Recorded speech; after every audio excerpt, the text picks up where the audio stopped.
Bueno, pues muy buenas tardes a todos.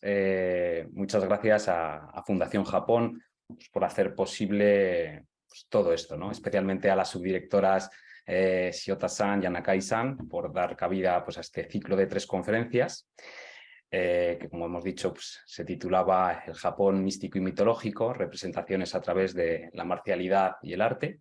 Y bueno, también muchísimas gracias a Cristina Martínez pues, por todo el apoyo logístico y a todos los asistentes por estar hoy aquí con nosotros.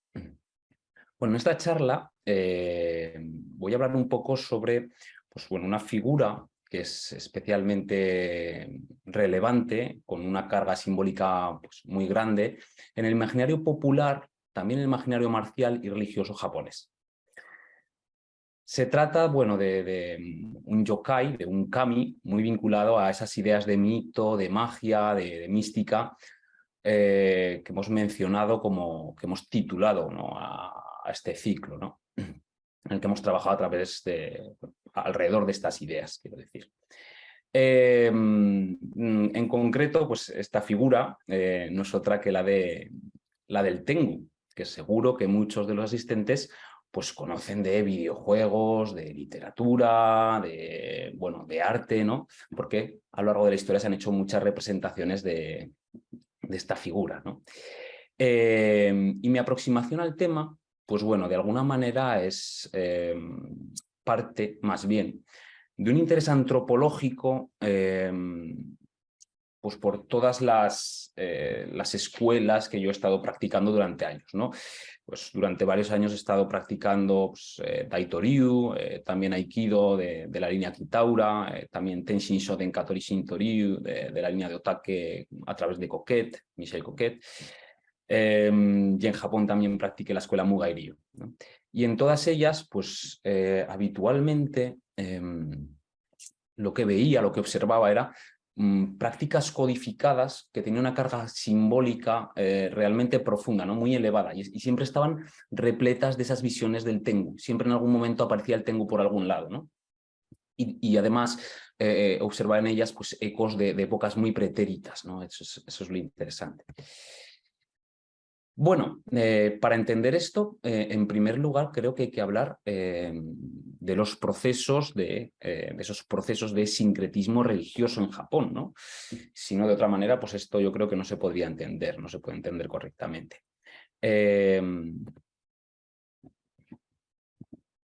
Cuando el budismo llega a Japón, en el siglo VI, después de la era vulgar, o como queramos denominarlo, esas prácticas autóctonas, esas prácticas rituales autóctonas, que en realidad, pues ya sabemos, pues tienen una fuerte influencia de todo ese chamanismo continental, de otras formas de animismo, ¿no? Es cuando empiezan a recibir el nombre de Shinto, ¿no? Estas prácticas que comentaba. Hasta entonces, bueno, no había sido necesario darles un nombre que las identificase. De hecho, el nombre de Shinto aparece por primera vez en una obra llamada Nihongi o Nihon Shoki. Es el segundo libro más antiguo sobre la historia y la mitología de Japón, muy orientado, siempre vemos unas brumas mitológicas que mezclan algunas partes históricas con, bueno, es un documento importante, pero hay que verlo en algunas ocasiones, igual que el Kojiki, algunos elementos del Kojiki, pues, con bastante crítica, ¿no? Con un análisis bastante crítico, ¿no? Pero es muy interesante para obtener conocimiento de estas épocas, ¿no? Bueno, lo que decía, precisamente en el libro 21 el emperador Yome, aquí se indica que esta palabra, la palabra Shinto, fue precisamente inventada para oponer lo que sería el camino de los dioses o Kaminagara no Michi, Shinto, ¿no?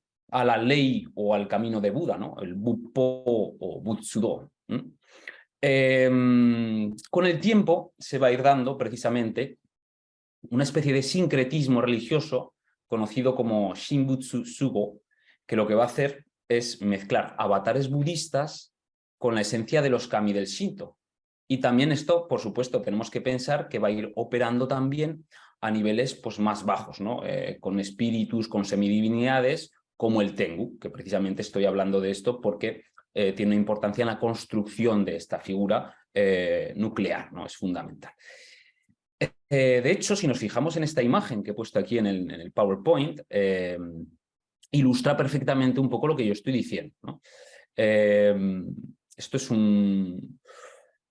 Aquí tenemos una especie de pagoda. Esta especie de construcción está en un templo budista que se llama Yogyoji en Kamakura. Y vemos estos kitsune, que si hoy por aquí está la profesora Irene, la profesora Minerva, ella hizo hace un tiempo también en Fundación Japón una ponencia interesantísima sobre los kitsune, ¿no? Sobre estos zorros que según que en el imaginario popular son, bueno, los hemos visto 1000 veces, ¿no? Es Naruto, todas estas series de animación pues aparecen ahí, ¿no? Entonces, bueno, pues son muy, muy conocidos. Pues vemos estos zorros, ¿no? Que pues, de alguna manera bueno, eminentemente ligados al kami sintoísta Inari, Toyokune también, o Mikami, bueno, ya sabemos que tiene varias facetas este dios. Son mensajeros, ¿no? Y los vemos mezclados, tenemos ese pequeño tori y luego tenemos esa pagoda, ¿no? Una pagoda budista, ¿no? Y algunos bodhisattva por ahí. Incluso esta serpiente blanca que considero que representa a la diosa Benzaiten, que es de alguna manera uno de los mensajeros de esta diosa, ¿no? Y esto es un claro ejemplo de lo que estoy diciendo. Como estamos viendo elementos del Shinto, del sintoísmo, con elementos del budismo que conviven. Conviven, no siempre ha sido así en Japón, porque ha habido otros momentos en los que se ha producido algo que se conoce como Shinbutsubundi. Es lo contrario, es la separación del Shinto del budismo, ¿no? Por ejemplo, en el periodo Meiji, ¿no? Aquí vemos unos sacerdotes también. Esto es Heian Jingu, en Kioto. Vemos aquí pues, se ve claramente los que son sacerdotes Shinto con monjes budistas que están aquí, ¿no? Bueno, este tipo de procesos que estoy comentando todo el tiempo, pues como he dicho antes, tuvieron una impronta muy fuerte en la conformación y representación del Tengu, ¿no? Que inicialmente se va a conformar desde una perspectiva budista y luego más adelante se va a reinterpretar desde una perspectiva de Kami Shinto o Yokai, ¿no? Como ya he dicho, seguro que muchos de los presentes saben lo que son los Tengu, ¿no? O les suena este nombre. Hoy en día, pues los Tengu son una especie de espíritus, semidioses, como duendecillos de las montañas, ¿no?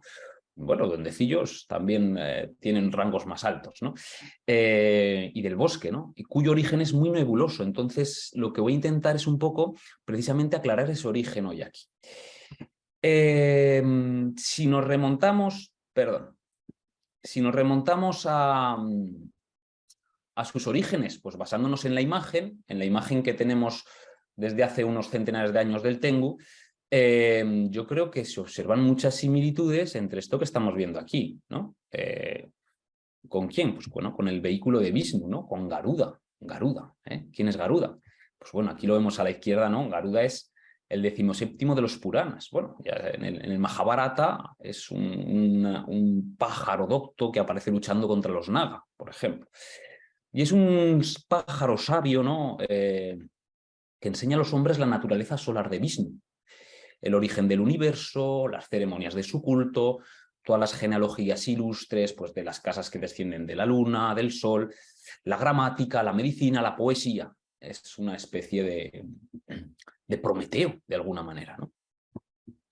Y a la derecha, pues bueno, aquí vemos, en esta imagen de la derecha tan espectacular, vemos precisamente a Vishnu, el segundo dios de la Trinidad, de ese panteón brahmánico, es transportado por Garuda. Cuando llega el budismo a Japón, este tipo de imaginarios están ahí presentes, ¿no? Entonces ya vemos que estas imágenes pues, van a tener un impacto fundamental posteriormente. No obstante, hay que decir también que si nos vamos a la perspectiva pues, más, diríamos, etimológica, pues probablemente es una figura que proviene del chino qianguo y que inicialmente pues, designaba unas criaturas benignas con con forma como de mapache, con la cabeza blanca, ¿no? Como una especie de gato de montaña, como una especie de zorro, no se ve muy bien, como una especie de mustélido, ¿no? Diría. Y era una especie de figura que protegía del mal.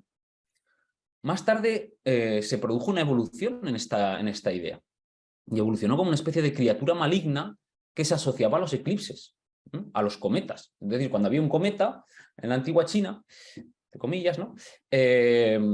Pues aquí vemos una imagen, por ejemplo, de Chen Qian, que dispara un tiengo, que va a eclipsar el sol, y como va a eclipsar el sol y es un símbolo de mal agüero, con un arco le dispara, ¿no? Y en estas imágenes pues vemos cómo se representaba el Tengu, ¿no? Es una especie, no sabe muy bien, es una especie de gato, de hurón, bueno, tiene esa forma de, como decía antes, de mustel. Precisamente toda esta mitología, toda esta idea de Tengu que estoy mencionando, va a llegar a Japón con esas creencias budistas de los siglos 6 y 7. Y la primera referencia conocida al concepto de Tengu se encuentra en ese libro que yo he mencionado antes, en ese libro tan antiguo de historia japonesa del siglo VIII, el Nihon Shoki, esas crónicas de Japón. Y aquí el Tengu, como sugiere su significado literal, perdón, que es, aquí tenemos los ideogramas, los sinogramas, perdón, sería algo así como perro celestial, ¿no? Que aparece como en forma de cometa. Y esto, de hecho, podríamos interpretar lo que en Japón es una ingesta directa de la creencia china que, claro, identificaba pues, a los cometas como presagios de disturbios sociales. Este tipo de presagios en Japón han perdurado a lo largo del tiempo. Ver un cometa como un síntoma de disturbios sociales en el periodo Edo, en el periodo Kamakura también. Bueno, esto hablaremos un poquito de ello también.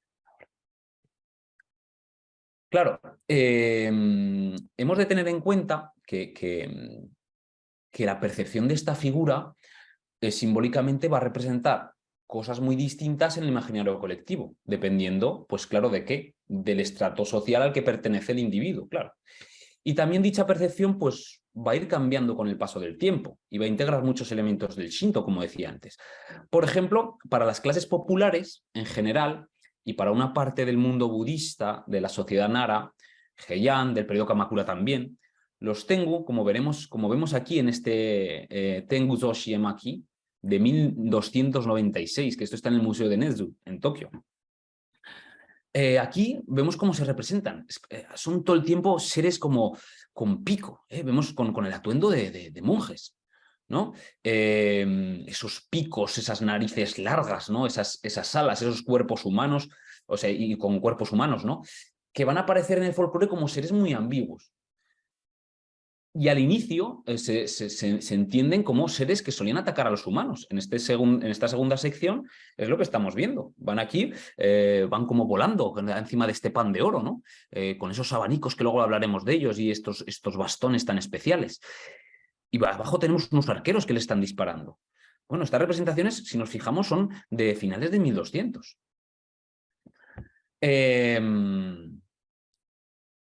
Bueno, aquí en estas etapas se entendían como lo que estoy diciendo, como pues seres muy ambiguos que solían atacar, secuestrar humanos, especialmente niños, y que contan con poderes sobrenaturales, ¿no? Bueno, con poderes sobrenaturales que se suelen asociar, imaginemos, pues con fenómenos inusuales. Estamos en el bosque, imaginemos en el siglo XIII, estar en mitad de un bosque y de repente cae un árbol, ¿no? O hay una ráfaga de viento, pues eso se asociaba a los Tengu. ¿Por qué se decía también en estas épocas que secuestran a los niños? Pues como todos los cuentos, de alguna manera, en estas épocas, en entornos agrestes, en entornos salvajes, que son pues, donde hay que tener cuidado con los animales salvajes, con los accidentes geográficos, pues estos cuentos sirven para ejemplarizar, de alguna manera para ilustrar a los niños, para que tengan cuidado y no se aventuren en las profundidades del bosque, ¿no? Bueno, pues en estos momentos se utilizaban para eso también en Japón, ¿no? Cuando se escucha una especie de sonido en la montaña, ¿no? Pues esas ráfagas de viento, pues ahí la gente pensaba que eran los Tengu, que de repente aparecían, ¿no? Porque eran muy veloces y no se veían. Bueno, en el siglo XII, especialmente los Tengu, no aparecen solo, como estoy diciendo, como espíritus de las montañas, como cometas, ¿no? Sino también como una especie de manifestaciones también del mal.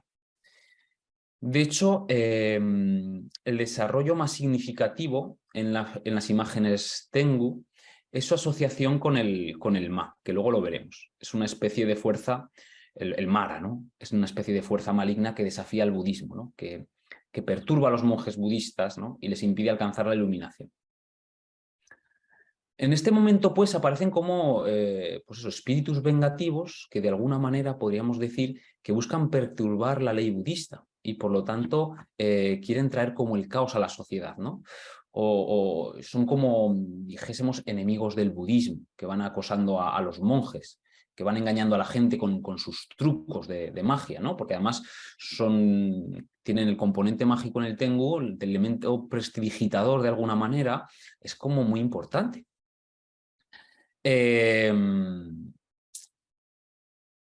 Si os fijáis en estas imágenes, que es posterior un poco a los hechos que estoy narrando, ¿no? Porque estos son ukiyo-e pues del periodo Edo. Aquí vemos una obra de Kawanabe Kyoshai, que es un artista que a mí me gusta muchísimo, que además trabaja mucho sobre el tema de los sapos y todo esto, y de hecho mi tarjeta de presentación está basada en una obra suya. Aquí vemos un Tengu, ¿no? Que aparece ¿cómo? Aparece ataviado con la vestimenta de un sacerdote del Shugendo, ¿no? Luego hablaremos de lo que es el Shugendo. Y está molestando a un monzo. Fijemos cómo está ese monje ahí, de repente como corriendo, como asustado, ¿no? Bueno, en la literatura de estas épocas, uno de los poderes que caracterizan al Tengu es precisamente el Henge, ¿no? Esa habilidad de transformarse, se transformaba, pues bueno, en ermitaños, en sacerdotes, en monjas también, es muy curioso. Y aquí vemos, de hecho, uno de ellos con un atuendo de Yamabushi, también con el atuendo del Shugendo y con un atuendo de guerrero de la montaña, de alguna manera, de Yama y de Bushi. Incluso también, es muy curioso, también se transformaban en tanukis. Fijémonos, aquí tenemos unos tanukis. Y también se transformaban los propios Tengu, esto es muy curioso, se transformaban también en los kitsune. De hecho, los Tengu eran famosos también, hay varios cuentos sobre los Tengu en los que poseen a la gente. Por eso de cuando hablamos de los Tengu hablamos igual que los kitsune, igual que los tanuki, son esas criaturas teriantrópicas, ¿verdad? Que se van transformando y van como engañando un poco a la gente. Bueno, vemos esos tanuki también, ahora que estamos ahí, que siempre se representan con esos testículos tan grandes, ¿verdad?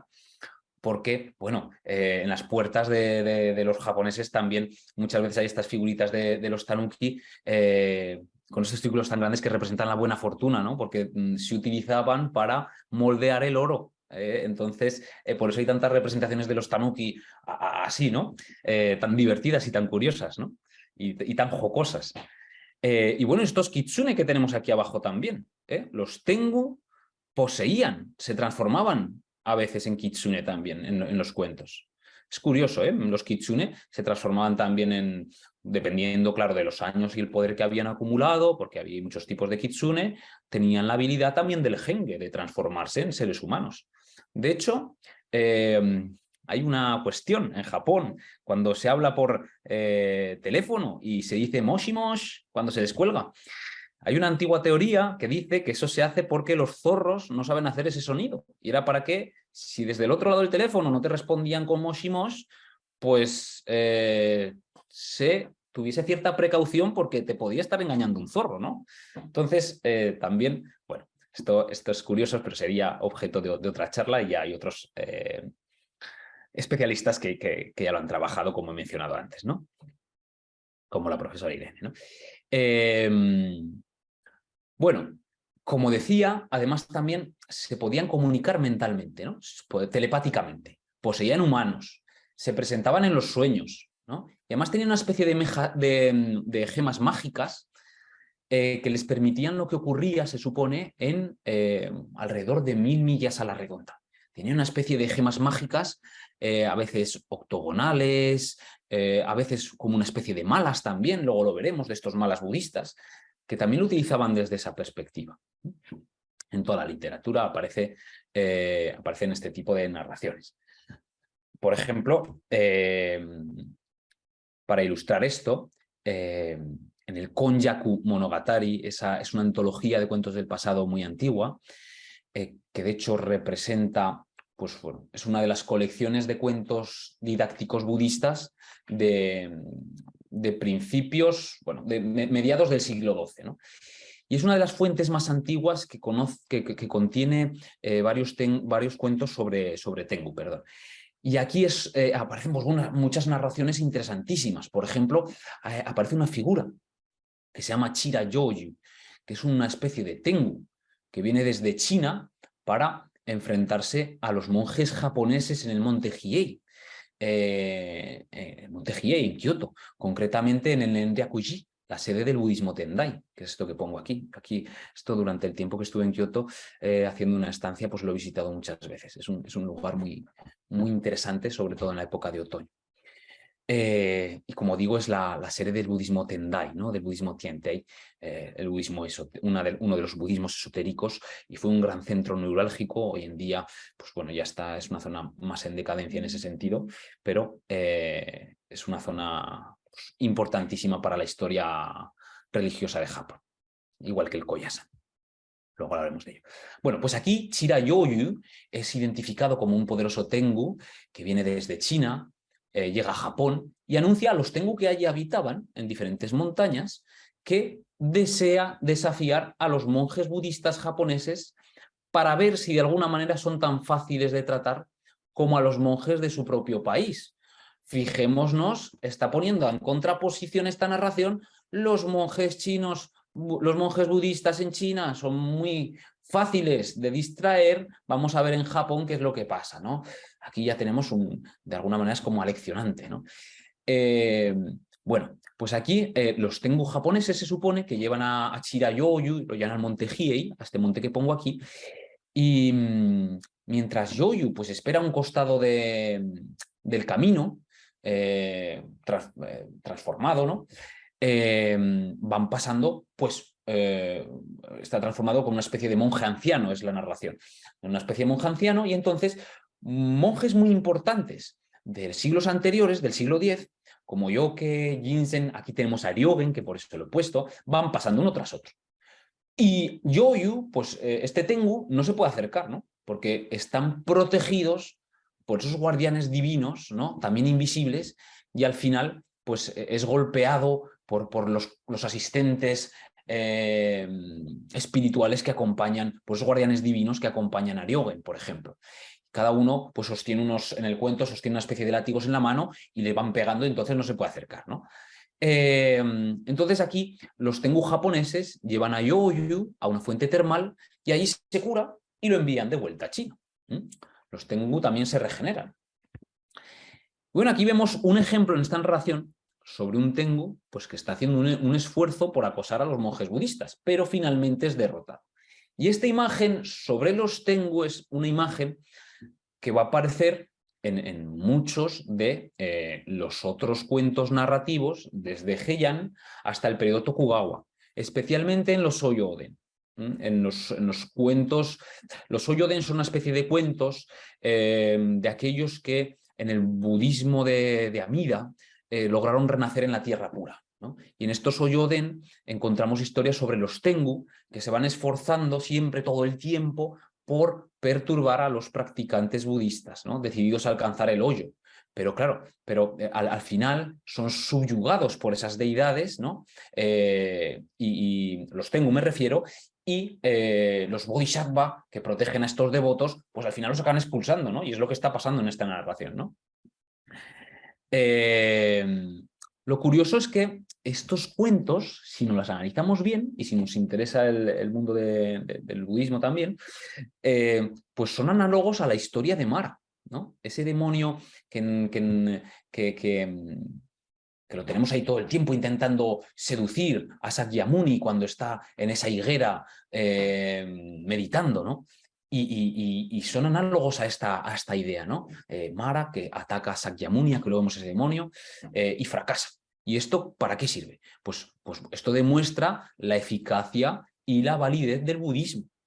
y los cuentos de Tengu en el Oyo Oden que mencionaba antes, en el Konjaku Monogatari que mencionaba antes, Monogatari Shi o Monogatari, muestran pues, que en el siglo XII el Tengu llegaba de alguna manera a reflejar una comprensión pues específicamente budista del mal.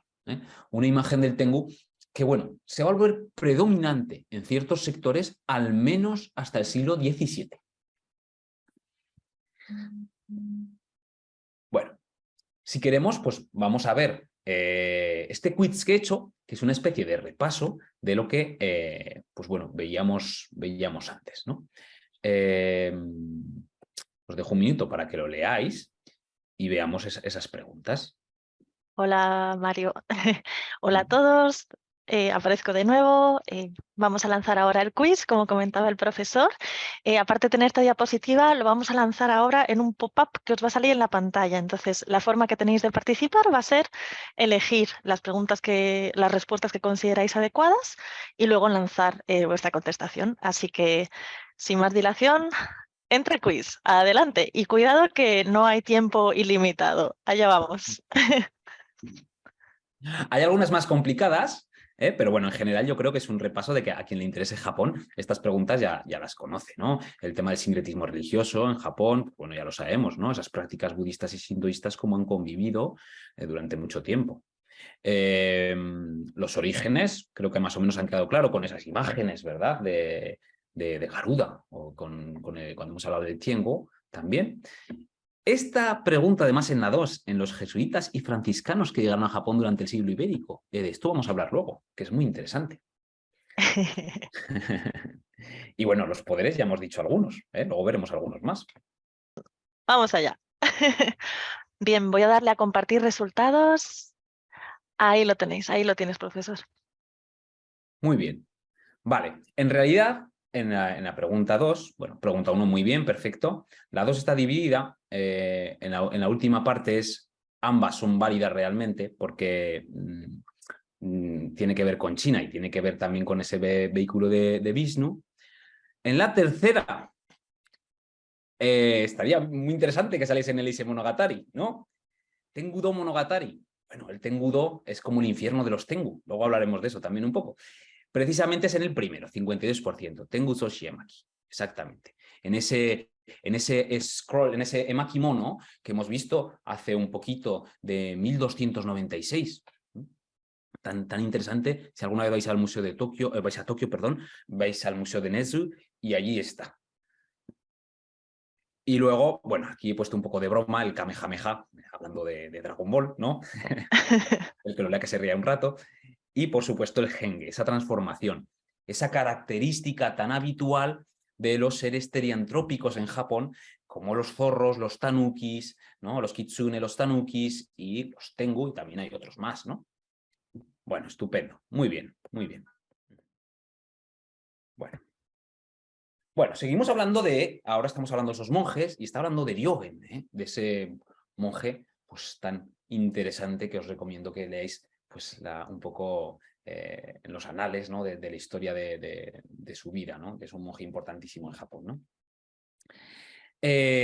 Como estaba diciendo todo el tiempo, pues esos monjes que no lograban alcanzar la iluminación, pues también podían convertirse en Tengu, a veces, ¿no? También había escrituras que hablan de eso. Y a veces se creía que caían precisamente en ese reino de los Tengu, en el Tengu-do, ¿no? Debido pues a que eran monjes muy jactanciosos, muy presuntuosos, ¿no? Que tenían mucho apego a lo mundano. Y como mucho, pues yo diría que el monje más famoso de los monjes convertidos en Tengu es precisamente este monje que tenemos aquí, que os he puesto anteriormente. Es el monje se llama Ryogen, que lo situamos entre 912 y 985 después de nuestra era. Es el 18º abad de la escuela Tendai y uno de aquellos que se había, como os he contado antes, uno de aquellos que se había enfrentado victoriosamente al Tengu del que hemos hablado. Si avanzamos un poco en la historia, bueno, avanzamos en el periodo Heian, en las últimas partes del periodo Heian, este monje aparecía representado de muchas maneras, para que veamos lo importante que era. Aparecía representado como el Bodhisattva Canon, por ejemplo. Aparecía representado también como el Rey Dragón, como Fudo-Myo también aparece. Desde finales de Heian se creía, se consideraba en diferentes escuelas budistas que Ryogen poseía, había tenido la capacidad de conquistar el Ma, ¿no? El Mara, ¿no? Ese mal, ¿no? Y de hecho, las esculturas, las pinturas, los grabados de su retrato se usaban con mucha frecuencia en rituales y en servicios religiosos para someter a los espíritus malignos. De hecho, esta versión que tenemos aquí se basa en el mito de una epidemia que asolaba Kioto, y entonces Ryogen, para tratar de salvar a la gente, decide sentarse durante mucho tiempo frente a un espejo de cuerpo entero para meditar. Y mientras meditaba, uno de sus seguidores va dibujando precisamente la imagen de lo que se veía en ese espejo. Lentamente el reflejo del abad iba cambiando y la carne se le iba como desprendiendo del cuerpo, ¿no? Y de repente aparece una especie de Oni, de Tengu, no sabe muy bien, es una mezcolanza, ¿no? Cuyo nombre póstumo es Tsunodaishi. Gracias a esta transformación, lo que hace es asustar al dios de las plagas, Yakubyo-gami. Y hoy en día esta imagen se sigue utilizando. Se utiliza para proteger del mal, para proteger de la enfermedad, ¿no? Y se cree que Ryogen decía que la mejor manera de luchar contra un demonio aterrador es convertirse en un demonio todavía más aterrador, ¿no? En los rollos Tengu-zoshi del siglo XIII, y también en el Hirasan-ko Jinrei-taku, que es otra fuente muy interesante para esto, se le menciona precisamente a este monje de otra manera, como uno de esos tantos monjes que habían caído en el Tengu-do, ¿no? Como esa especie de infierno de los Tengu, ¿no? Digo infierno por utilizar un concepto que comprendamos bien, ¿no? Y se suponía que precisamente Ryogen era el gobernante de todos estos demonios. Es una imagen, bueno, demonios, de estos Tengu, ¿no? Y es una imagen que se extenderá hasta el siglo XIV. De hecho, Ryogen de alguna manera podemos decir que satisfizo todos los criterios para convertirse en Tengu. Porque por un lado era el abad de una de las escuelas de budismo pues, más influyentes. Tenía vínculos estrechísimos con el clan con uno de los clanes de la élite, ¿no? con uno de los clanes más importantes, con el clan Fujiwara. Y otros miembros de la corte también igualmente importantes. Y estuvo involucrado además en los primeros conflictos entre las dos facciones principales de Tendai, del budismo Tendai, representadas por el Enryakuji y en el otro lado por el Onjoji, ¿no? Onjoji, respectivamente, ¿no? Entonces esto le sirvió para que los detractores de Ryogen pues, lo representasen de esta manera. Aparte de los monjes budistas influyentes, también se convirtieron en Tengu dentro del imaginario religioso y popular, pues soberanos como pues, los emperadores Shutoku, Go Shirakawa, también en escrituras posteriores se decía que se había convertido en Tengu. Perdón. Precisamente a finales del periodo Heian, en los disturbios de Hogen, es decir, pues bueno, hacia finales del periodo Heian, las fuerzas de Go Shirakawa derrotaron a las de Shutoku y este Shutoku fue capturado y exiliado a Sanuki. Lo peor que te podía pasar, ¿no? En Japón, desaparecer del centro, ¿no? Y que te mandasen a las periferias, exiliado. Era como el ostracismo aquí, ¿no? En el mundo griego. Es algo similar. Les alejaban de las fuentes de poder, ¿no? Y precisamente lo exilian a esa isla de Sanuki, que es una isla que está en la actual prefectura de Kagawa, si no me equivoco, y se sabe que Shutoku murió en el exilio, ¿no? Y las leyendas populares lo que dicen es que se convirtió en uno de los espíritus vengativos, en un espíritu vengativo, en un onryo. uno de los más poderosos de todos los tiempos, dicen las fuentes que he mencionado antes, junto con Sugawara no Michizane y con Taira no Masakado también, ¿no? Esas referencias a su transformación en Onryo comienzan a aparecer en los diarios de la corte, poco después de su muerte.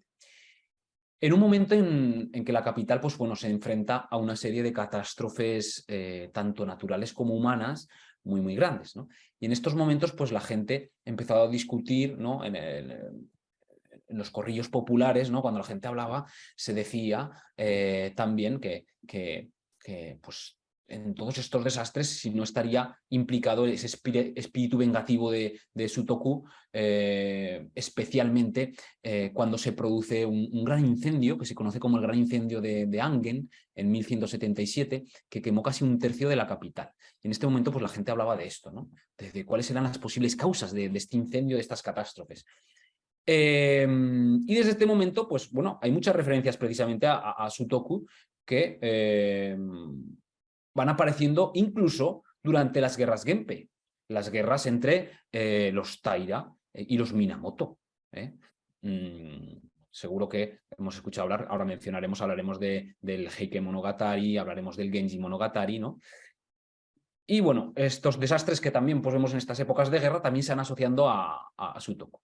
En el Hougen Monogatari, que decía antes, que he mencionado, y en el Heiji Monogatari, también se narra que Sutoku fue derrotado y exilado a esta provincia, ¿no? Y que aquí pasó 3 años copiando con su propia sangre 5 volúmenes del Sutra Mahayana.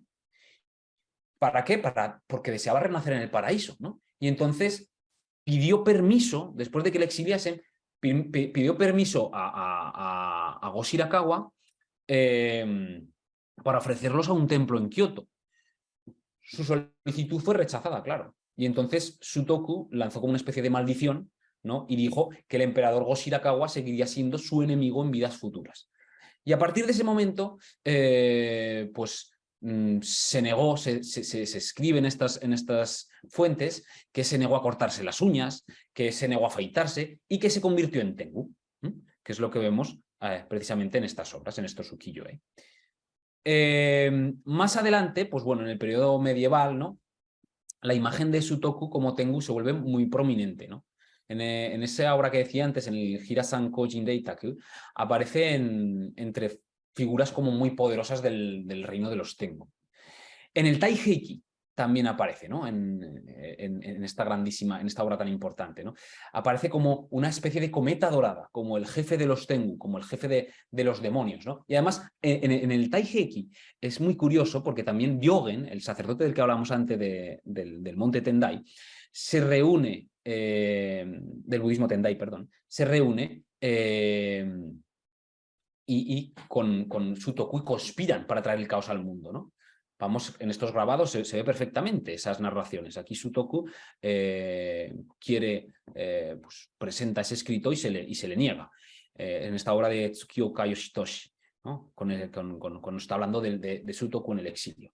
Y en esta obra de aquí abajo, aquí vemos precisamente a ese emperador Sutoku transformado, pues claramente en un Tengu, ¿no? Tiene ese aspecto todavía muy antropomorfo, muy humano, y está ahí creando esas tempestades, esos remolinos. Los Tengu son muy famosos por crear grandes corrientes de aire, ¿no? Parecerían el dios Fujin un poco, ¿no? De alguna manera.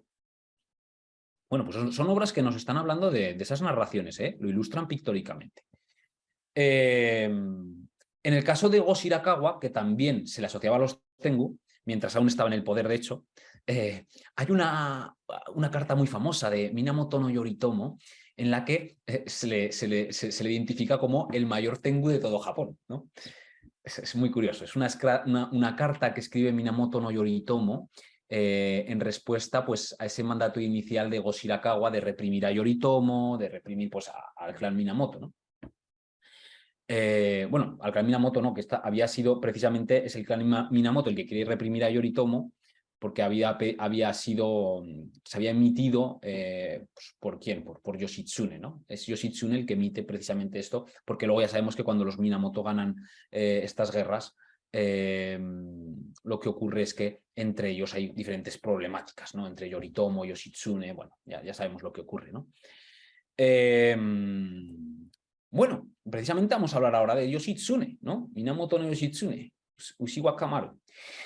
Bueno, fuera de esas visiones en el mundo Bushi, se empieza a desarrollar una imagen muy distinta en el mundo guerrero, ¿no? En el mundo marcial. Seguro que algunos de los que estamos aquí hemos leído esa gran epopeya, esa elegía nipona del siglo XIII, conocida como Heike Monogatari, ¿verdad? Que narra esos tumultuosos disturbios precisamente del final del periodo Heian, esas guerras Genpei entre los Taira y los Minamoto, y hay una sección en la que se habla de ese gran, pues del gran héroe de la narración también, ¿no? Uno de los grandes héroes, ¿no? Y nos dice que la derrota y asesinato de Minamoto no Yoshitomo, como el líder, uno de los líderes de las sublevaciones anteriores, supone, cuando los Taira les vencen, supone que se asesina a Minamoto no Yoshitomo, perdón, y sus hijos Yoshihira y Tomonaga, ¿no? Y eso lo que ocurre es que hace que el clan se quede sin cabeza, ¿no? Tokiwa Gozen, que era la mujer de Yoshitomo, se convierte en concubina de Taira no Kiyomori. Yoshitomo, los dos niños de los que estoy hablando, más o menos niños, el que será el creador del shogunato Kamakura luego, va a ser exiliado a Izu, ¿no? Y a Yoshitsune, en virtud de que, claro, era un niño muy pequeño, de 7 años, se le perdona la vida, pero se le obliga a llevar vida de monje y lo ingresan como novicio en el monasterio budista del monte Kurama, cerca de Kioto. Es un sitio, yo he estado muchas veces ahí, y es un sitio increíble. Si alguna vez vais a Kioto, os aconsejo que vayáis a la zona de Kuramadera, que hay también referencias a Yoshitsune. Es un lugar pues, con un misterio pues, muy, muy, muy increíble, ¿no?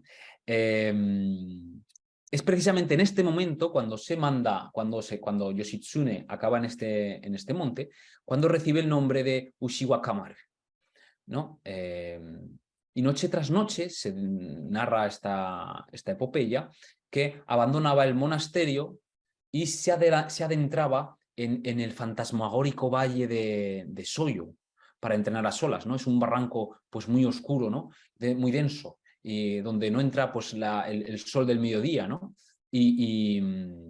Claro, imaginemos a Yoshitsune abriéndose paso entre las copas de los pinos, de los cedros allí, ¿no?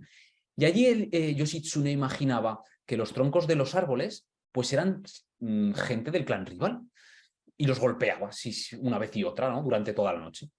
Una noche, dice esta narración, un extraño Yamabushi surge de la oscuridad y se ofrece para instruirle en los secretos del sable.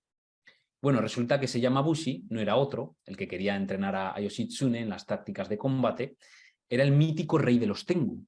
En realidad hay 8 grandes Tengu, luego hablaremos un poquito de ellos, y este Tengu era Soyobo, una especie de deidad menor dentro de la mitología japonesa, pues que habitaba en las montañas.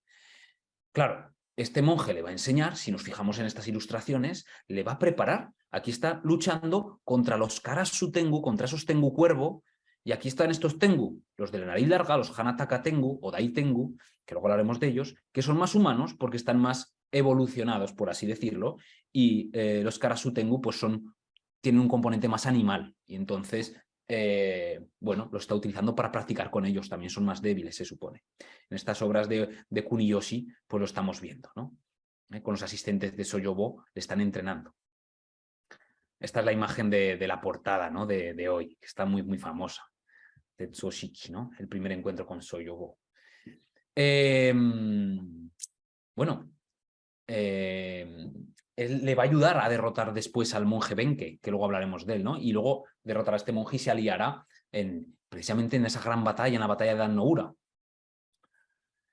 Como bien vemos, pues en estos ukiyo-e, pues bueno, nos muestran ese primer encuentro con Soyobo, Uchiwa Kamaru le ataca, pero el Tengu lo que hace es desaparecer y reaparecer mágicamente, porque tenían pues, esa habilidad de ser rapidísimos, ¿no? De ser ráfagas de aire. Y entonces a partir de ese momento ya se convierte en su maestro y le enseña, ¿no? Aquí, bueno, pues lo que decía, en estos dos de la izquierda vemos cómo está entrenando, cómo le están entrenando. Bueno, y esta pieza que es una pieza fabulosa. Un momentito que voy a encender la luz porque parece que aquí muy bien ya. Y bueno, en esta Sin diapositiva... problema, Mario. En esta diapositiva, que es una obra otra vez de Kuniyoshi interesantísima, vemos precisamente a Yoshitsune, a Uchiwa Kamaru, encima de ese puente tan famoso, y está peleando contra Benkei en su batalla número 1000. Benkei se ponía en este puente y reclamaba todas las armas de los adversarios que pasasen por ahí. Había derrotado a 999 guerreros y finalmente es derrotado por Yoshitsune, ¿no? Se aliará con él. ¿Por qué? Pues porque aquí tenemos a todos los Tengu, a los grandes Tengu que le están ayudando a pelear contra Benkei. Bueno, este tipo de narrativas, pues bueno, y aquí alrededor de estas narrativas, emergiendo parcialmente, pues vemos esos seres que ya no se ajustaban a esas criaturas del folclore común, ¿no? Ya no eran creaciones de esos sacerdotes budistas que intentaban demonizar pues, aquello que no entendían, claro, y más significativamente lo que no podían controlar. Y estos Tengu, pues mucho más reservados de alguna manera, fueron transformándose también poco a poco en Kami Shinto, y trayendo consigo pues, esos ecos, esas características de pasados muy lejanos, ¿no? Y generaron un poco una confusión entre la imagen maligna anterior, la imagen cómica del Tengu, que luego también tiene una imagen cómica que perdura hasta la actualidad, y una imagen mística asociada al Shugendo, ¿no? Incluso en las prácticas sincréticas del Mikyo, del budismo Vajrayana, que en Japón pues, se representa por el budismo Shingon, también por el budismo Tendai, pues también aparecen asociados a estas prácticas, ¿no? De hecho, si nos fijamos, aquí tenemos a esos Sugenjas, ¿no? Haciendo esos rituales de Takisuyo, de purificación dentro de las cascadas, haciendo esas rutas tan grandes, haciendo esos rituales también en escuelas marciales, luego lo veremos. Y aquí a Enno Gyoya, este es uno de los grandes creadores también del Shugendo. Bueno, tenemos que pensar una cosa, claro, en el mundo marcial, ¿no? En esta época. Tenemos que pensar que ya pues, en esos campos de exterminio de la era Muromachi y de la era de Asuchi Momoyama, ¿no? del Sengoku Jidai, los maestros Tengu, casi ocultos en estas primeras formas de Bugei, de los Yamabushi también, transmitieron y enseñaron pues, una teoría cada vez más clara, ¿no? De tácticas, de estrategias, pues a guerreros del más alto calibre.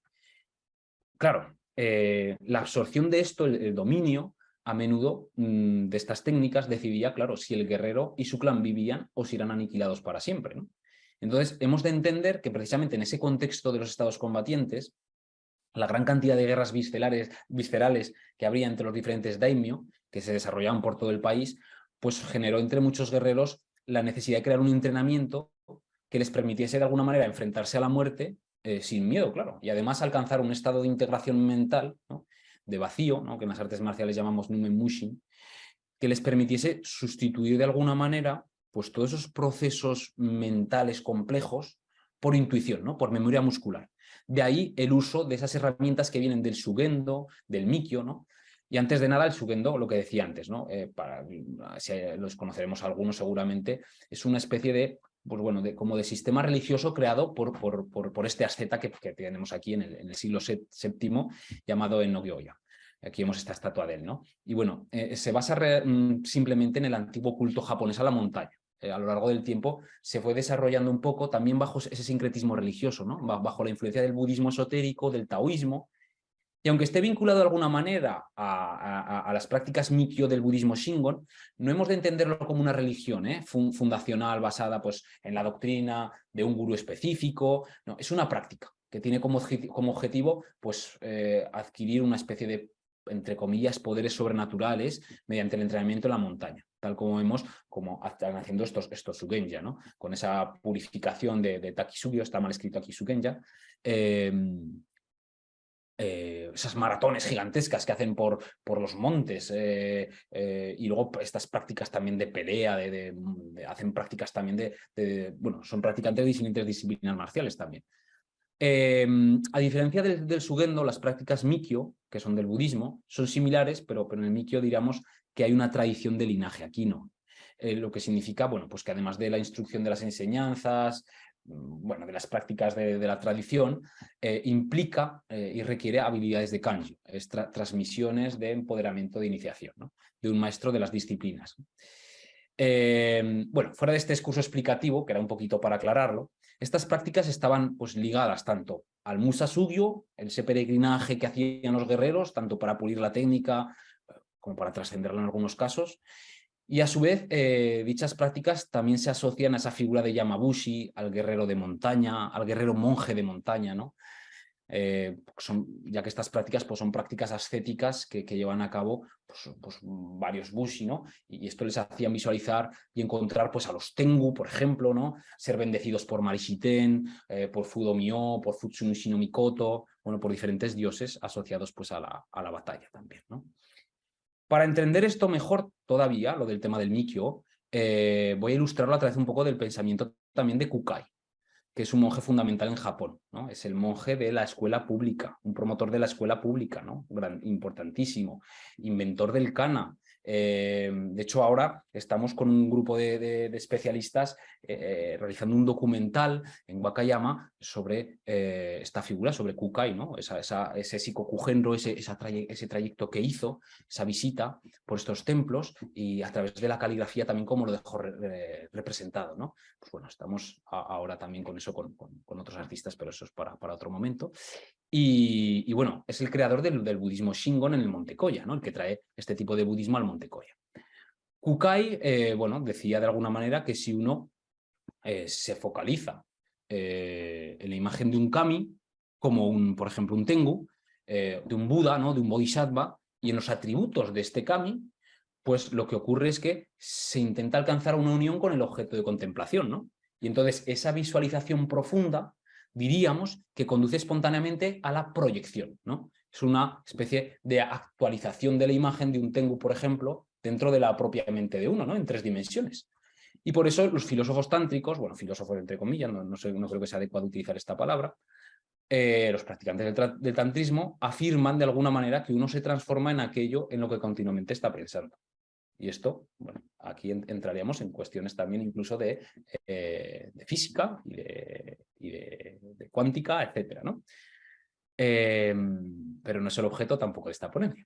Bueno, es decir, las potencialidades interiores del ser humano se corresponden con las potencialidades simbólicas del mundo exterior. Y es aquí donde la visualización del Tengu es tan importante, ¿no?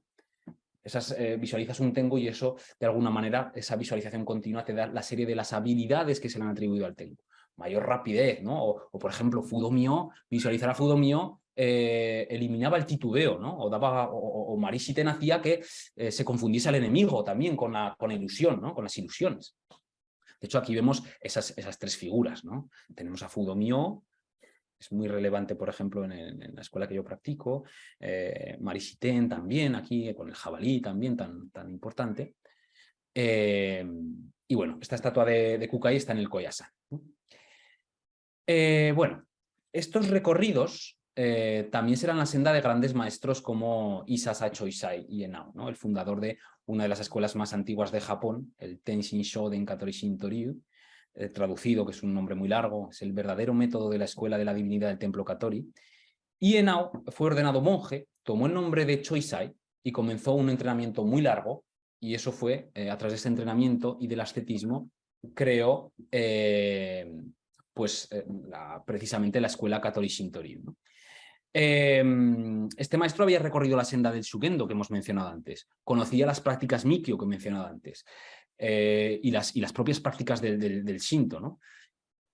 Y entonces, bueno, conociendo todas estas prácticas, a la edad de, se supone, según las fuentes, ¿no?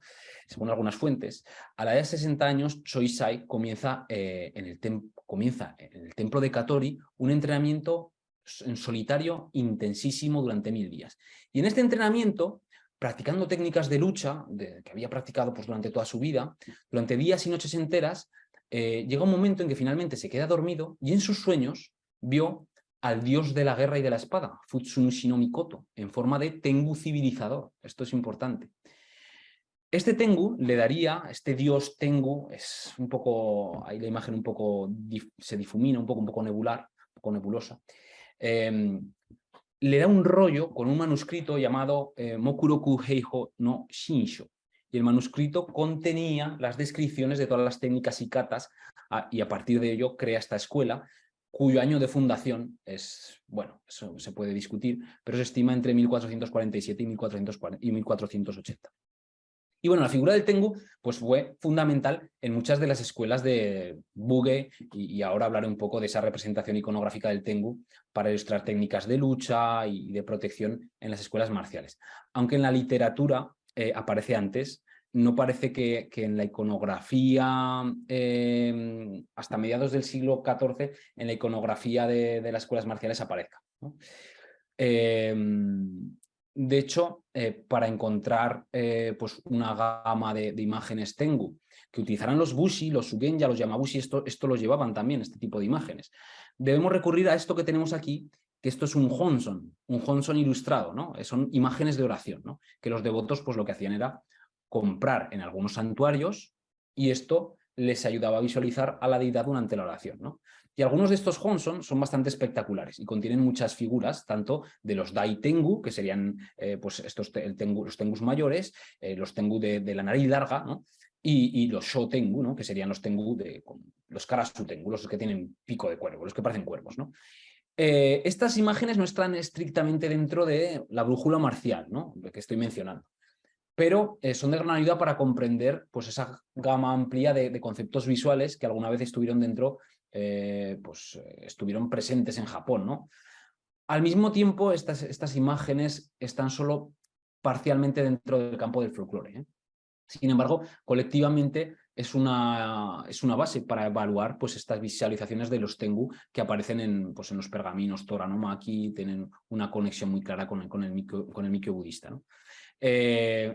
Generalmente estas piezas las vemos en santuarios dedicados al Shugen.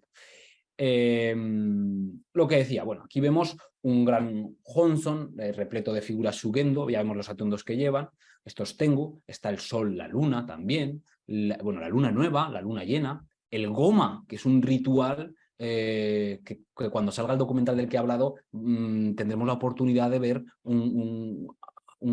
sacerdotes Shingon haciendo un ritual de Goma, ¿no? Y aquí tenemos un Dai Tengu y un Sho Tengu en la parte superior que decía antes, ¿no? Y 13 menores abajo. Y bueno, aquí vemos esas fuertes connotaciones de ese budismo esotérico.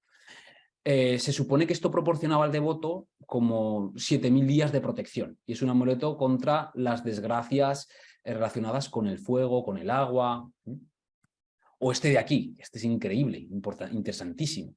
Estas figuras pues, representan a los 8 grandes Tengu, que hoy no podemos hablar de todos ellos, pero y están relacionados con muchas montañas Tengu famosas que hay en Japón.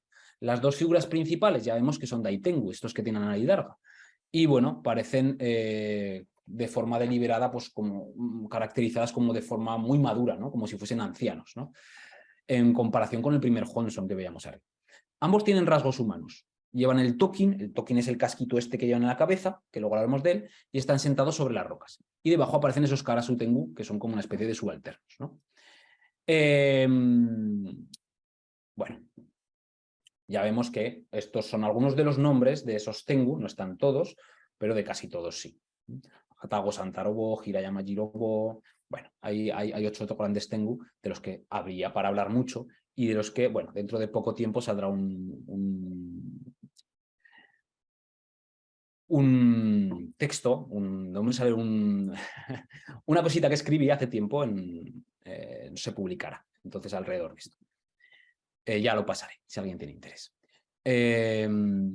Bueno, en esta diapositiva, bueno, vamos ya a la segunda parte de los quiz, a ver si nos hemos quedado con algunas de las cosas. Esta parte ha sido un poquitín más densa, pero bueno, a ver qué tal.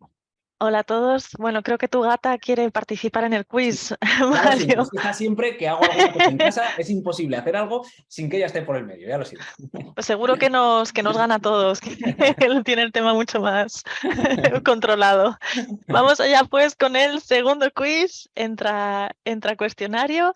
Os vamos a dejar un poquito más de tiempo en este porque, como veis, tenemos 1, 2, 3, 4, 5 preguntas.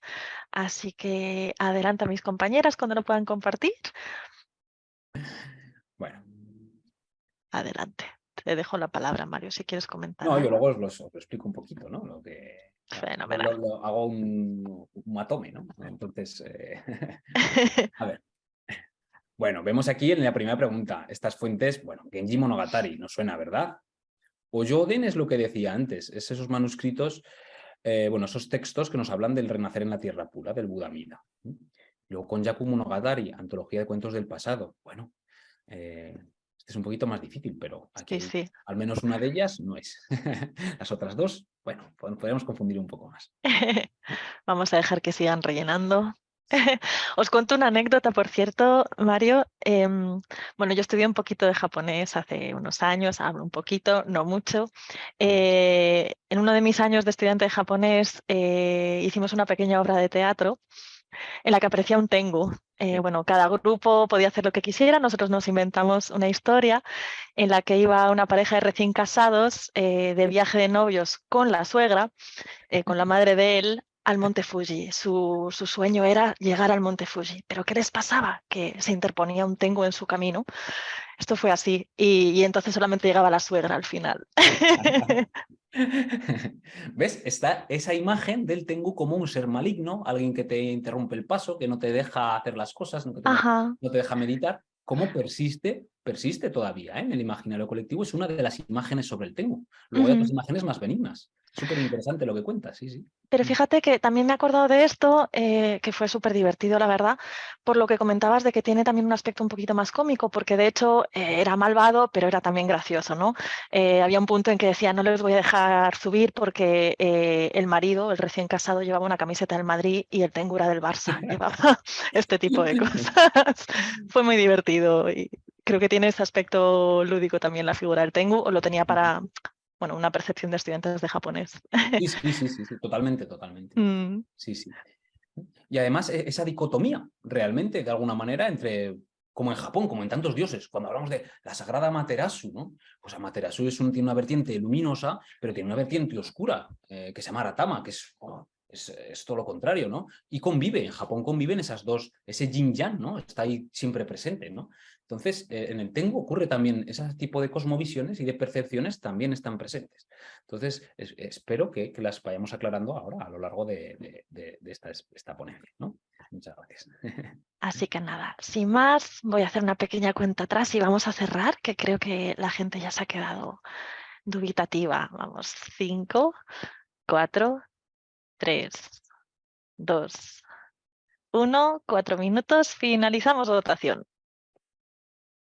Os comparto los resultados. Ahí tenemos profesor, ahí tenemos público. Muy bien, ¿eh? Muy bien, me están atendiendo, muy bien. La primera, exactamente, el Konjaku Monogatari, es una antología de cuentos del pasado interesantísima. Exactamente, la segunda muy bien, 85%. A veces son benignos, pero en este momento más o menos lo que predomina es una imagen de un ser como una especie de ser maligno, ¿no? Muy bien, Ryogen, exactamente. Fue el monje, porque Go Shirakawa y Shutoku no son monjes, son emperadores. Tenían un componente religioso también ambos, pero no eran monjes. No eran como Ryogen, ¿no? Y tan famosos, ¿no? Dentro del mundo eclesiástico. ¿Cómo se percibe? Pues bueno, ambas son correctas exactamente. Es maestro de grandes espadachines, ¿no? Maestro de Yamabushi Sugenja, ¿no? Muy bien. Y muy bien, ¿cuántos tengo mayores existen? 8. Es una de las últimas diapositivas. Estupendo. Bueno, muchas gracias. Muy bien. Vale, lo que decía antes, fijaos lo que estamos viendo aquí. Aquí estamos viendo un espadachín Tengu, ¿no? Un menjo del Taisaryu, de una escuela que se llama Taisaryu, ¿no? Es una Koryu, ¿no? Una escuela tradicional que funda Marume Kurando a finales del siglo XVI en una zona que es hoy Kumamoto, lo que sería hoy Kumamoto, ¿vale? Para hacernos una idea, porque sabemos que el mapa en ese momento pues, no tiene nada que ver con el de hoy. Y centrado precisamente en el manejo del sable japonés. La escuela todavía se enseña hoy y además el linaje es ininterrumpido y se enseña en la prefectura de Kumamoto, en Hitoyoshi. Por ejemplo, en este caso, otra vez, un Tengu instruyendo pues, a un espadachín en la escuela de Shinkageryu, ¿no? Del periodo temprano. El nombre de la propia escuela lo que significa es Nueva Escuela de la Sombra, Shinkageryu, ¿no? Y es una escuela tradicional también fundada por uno de los Fujiwara, ¿no? Bueno, el nombre dado al fundador es muy largo, ¿no? Kamizumi Ise no Kami Fujiwara no Hidetsuna. Fujiwara no Hidetsuna, ¿ok? A mediados del siglo XVI. Y es principalmente una escuela de esgrima, de Kenjutsu. Y es una síntesis de los estudios de Nobotsuna en la escuela Kageryu, que estaban en el dominio de Aizu. Y bueno, Shin-Kageryu puede referirse a escuelas derivadas de Kashima, pues como Kashima Shinden y Shin-Kageryu y Kashima Shindyu. En esto el profesor Marcos pues Salas tiene más conocimiento en el tema de estas escuelas. De hecho, él es practicante y representante de algunas de ellas, ¿no? Bueno, o tiene vínculo al menos, si no me equivoco. Y bueno, en el periodo Edo, pues bueno, los Tengu ya, pues en el periodo de Edo, tenemos que pensar a partir de 1600, ¿no? Si pensamos en Tokugawa Ieyasu, todos estos grandes, los pacificadores, bueno, ya sabemos la historia de Japón. Los Tengu, bueno, van perdiendo en el imaginario popular más o menos algunas de sus características malignas, ¿no? Y se empezó a hablar de ellos como seres que ayudaban precisamente a todo lo contrario, a encontrar a niños desaparecidos. Y además se empezaron a concebir como seres que ayudaban en la iluminación espiritual a los que no sucumbían a las distracciones y tretas o a los engaños en general, porque precisamente al principio intentaban distraer, pero luego servían de apoyo, o sea, precisamente si no se distraían con la figura del Tengu, les estaban ayudando a la iluminación espiritual a los monjes, ¿no? A los monjes y a los guerreros. Esa visión que veíamos en el siglo XII ya se empieza a transformar. Y a través pues, de ese sincretismo religioso, los Tengu empiezan a ser una especie de guardianes de la ley budista, en un sentido muy similar al de Fudo-Myo y al de los otros reyes, ¿no? Porque supuestamente se empiezan ahora ya en esta época se encargan de castigar pues, a los monjes jactanciosos, a pues, los nobles que son corruptos, a aquellos samurái que abusan del poder, ¿no? De alguna manera son como castigos divinos, ¿no? Y en esta época, pues pintores como Yoshitoshi Tsukioka, Utagawa Kunisada, aquí tenemos, Kaiho Yotoku, Yanagawa Shigenobu, Kawanabe Kiyosai, que es uno de mis pintores favoritos, ayudaron a ¿qué? A concretar su aspecto, porque en las etapas anteriores muchas veces el Tengu, bueno, se veía con pico tal, pero el aspecto era como, bueno, un poco nebuloso, había muchas cosas a las que le llamaban Tengu, ¿no? Entonces, esto ayuda a concretar el aspecto. Y aquí, antes hacía una pregunta en el quiz principal, en el primer quiz, sobre, claro, sobre el peso, esto es un poquito anterior, pero cuando llegan los franciscanos y los jesuitas portugueses, y los franciscanos los españoles, los jesuitas, ¿no? Tienen una impronta muy grande en la imagen del Tengu también, porque esas narices largas, esas barbas, bueno, eso da mucho miedo, ¿no? Y eso ayuda también a continuar a crear una imagen de Tengu un poco asociada a eso. Si pensamos en los Kappa, por ejemplo, ya sabemos los Kappa, estos seres de río también, ¿no? Que ahogan a veces a la gente, otras veces son como profesores también. La tonsura de los Kappa también viene en el imaginario, en las obras pictóricas, también viene un poco de esto, ¿no? Entonces, este fenómeno, con la llegada del mundo occidental, ¿no? Euroatlántico aquí, también tiene una impronta importante. Bueno, y van a ayudar a crear pues, esas divisiones también entre los Tengu. Ya vemos aquí un Tengu cuervo, un Karasu Tengu y un Tengu... y los atributos que llevan, fijaos, el gorrito ese negro, el tokin, el abanico, que también es pues muy importante. Por un lado, los Dai Tengu que decía antes, o los Hanataka Tengu. Hanatakai Tengu. Hanatakai. Hoy en día, cuando una persona es muy engreída en Japón, se dice Hanatakai, ¿no? O sea, es que es como... Es que es muy chulesco, ¿no? Y de ahí viene también el tema de Hanataka Tengu, ¿no? O los Yamabushi Tengu. Aquí tenemos, ¿no? Bueno, los grandes Tengus. Los Tengus de nariz larga, que se asocian a los Tengus guerreros de montaña, y los Karasu Tengu. O los Konoha Tengu también, los Tengu cuervo. Los Yamabushi Tengu, ¿no? Los Dai Tengu serían los de mayor rango, los más fuertes y sabios. ¿Y su apariencia por qué es más humana? Pues porque en el ciclo kármico están en peldaños más arriba.